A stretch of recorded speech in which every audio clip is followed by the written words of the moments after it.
La anatomía del fascismo de Robert O. Paxton. Es un examen exhaustivo y académico del fascismo como un movimiento político, una ideología y un sistema. Paxton, un historiador reconocido por su trabajo sobre la historia del fascismo, profundiza en los orígenes, el desarrollo y las características de los movimientos fascistas en Europa durante el siglo XX. En este influyente trabajo, Paxton rechaza la idea de que el fascismo sea simplemente una ideología o un conjunto coherente de principios universales.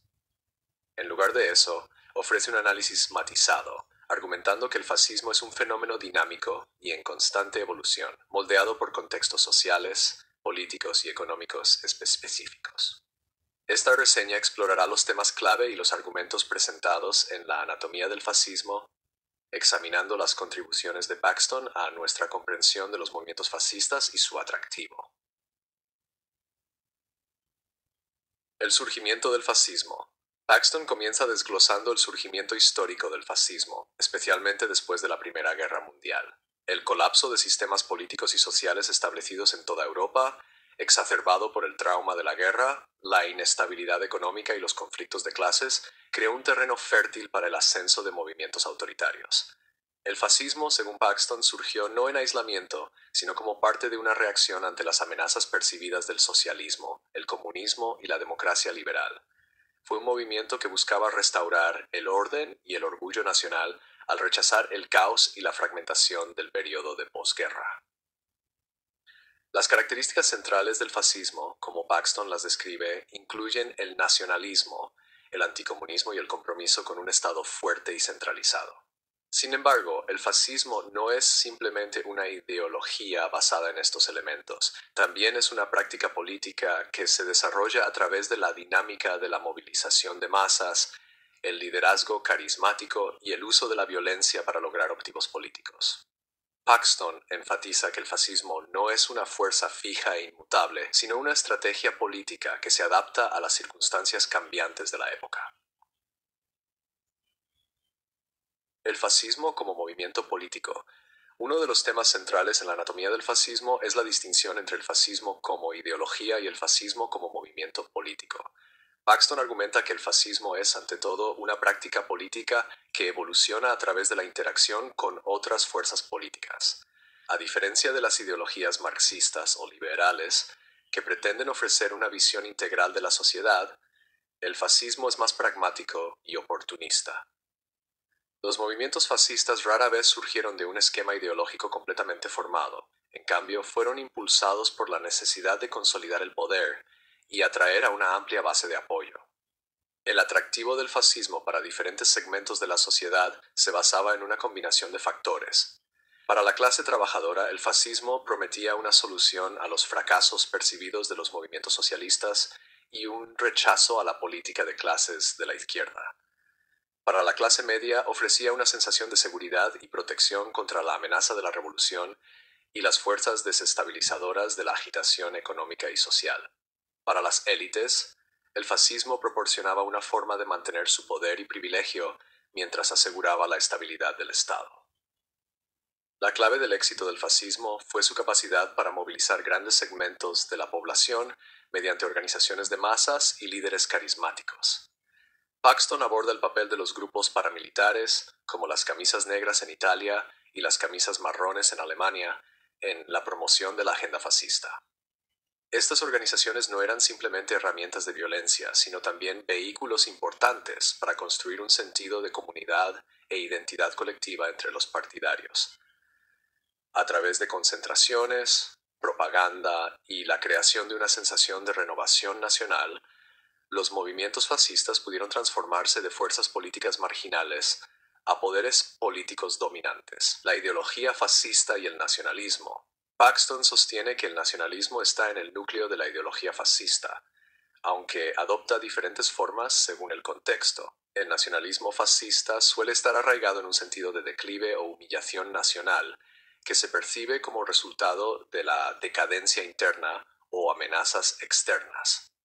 En Italia, por ejemplo, el fascismo se construyó alrededor de la idea de una victoria mutilada en la Primera Guerra Mundial y el deseo de restaurar a Italia a su antigua gloria. En Alemania, El fascismo fue alimentado por el resentimiento hacia el Tratado de Versalles y la creencia de que el país había sido tratado injustamente por la comunidad internacional. El nacionalismo fascista también es profundamente excluyente. Paxton subraya que el fascismo se construye sobre la idea de una comunidad nacional unificada que está definida por características étnicas, culturales e históricas compartidas. Esta exclusividad con frecuencia lleva a la marginación, persecución o eliminación de grupos minoritarios como los judíos, los romaníes y los disidentes políticos. El nacionalismo fascista no es simplemente un llamado a la unidad nacional, sino también una justificación para el uso de la violencia contra aquellos considerados como forasteros o enemigos de la nación. El papel del liderazgo y el carisma. Otro aspecto clave del fascismo que Paxton aborda es el papel del liderazgo carismático.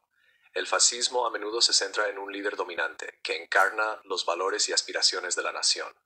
Estos líderes, como Benito Mussolini en Italia y Adolf Hitler en Alemania, no eran solo figuras políticas, sino representaciones simbólicas de la fuerza y el destino de la nación. Paxton enfatiza que los líderes fascistas fueron capaces de movilizar el apoyo popular no solo a través de sus plataformas políticas, sino también por su carisma personal y su capacidad para inspirar devoción. Los líderes fascistas eran hábiles en presentarse como la voz del pueblo, a menudo viéndose como forasteros que luchaban contra las élites y el establishment. Sabían cómo usar la propaganda para crear una imagen más grande que la vida de sí mismos, cultivando un sentido de mito y leyenda en torno a su persona. Este liderazgo carismático, combinado con la movilización de masas, fue fundamental para el éxito de los movimientos fascistas durante el periodo de entreguerras. Fascismo y violencia. La violencia juega un papel central en el análisis de Pax sobre el fascismo. El fascismo, sostiene Paxton, es inherentemente violento, tanto en su retórica como en sus acciones. El uso de la fuerza no solo es un medio de control político, sino también un elemento clave en la creación de la comunidad fascista. Los movimientos fascistas a menudo empleaban la violencia como herramienta para suprimir la oposición, intimidar a los rivales y establecer su dominio sobre la sociedad. Esta violencia no solo se dirigía contra los enemigos políticos, sino también contra los grupos sociales considerados indignos de la comunidad nacional.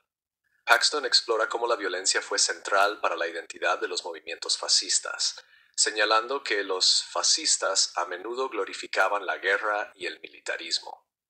El concepto de guerra no se limitaba al conflicto externo, también se usaba para describir la lucha interna contra los enemigos dentro de la nación.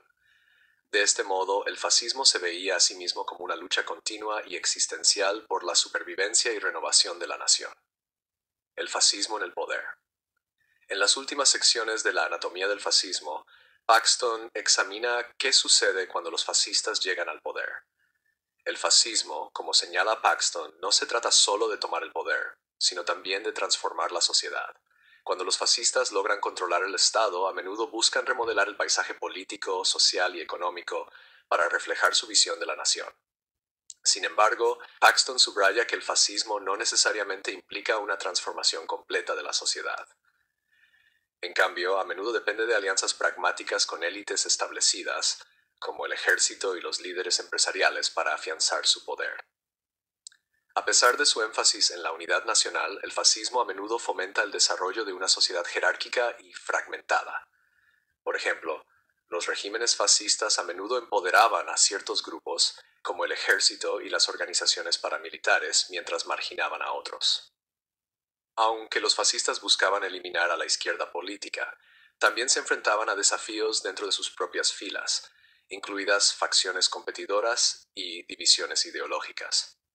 La tensión entre los objetivos revolucionarios y los compromisos pragmáticos fue una característica constante de los regímenes fascistas una vez que estuvieron en el poder. La anatomía del fascismo ofrece un análisis rico y matizado del fascismo como movimiento político e ideología. El argumento central de Paxton, que el fascismo no es una ideología fija y dogmática, sino una práctica política dinámica y en evolución, ofrece un marco valioso para comprender la naturaleza compleja del fascismo. Al examinar las condiciones sociales, políticas y económicas que dieron lugar al fascismo, Paxton ilumina las formas en que los movimientos fascistas lograron ganar apoyo popular y consolidar el poder. Su obra desafía las nociones simplistas del fascismo como un fenómeno monolítico o universal, presentándolo en su lugar como una fuerza multifacética y dependiente del contexto. En su conclusión, Paxton nos recuerda que el fascismo no es algo del pasado. Aunque las condiciones específicas que dieron lugar al fascismo en el siglo XX puedan no estar presentes, las lecciones de la historia siguen siendo relevantes. El atractivo del fascismo, con sus promesas de renovación nacional, liderazgo fuerte y el uso de la violencia para lograr objetivos políticos, sigue resonando en ciertas partes del mundo hoy en día. La obra de Paxton es un recordatorio oportuno y esencial de los peligros del fascismo y la necesidad de mantenernos vigilantes ante su posible resurgimiento.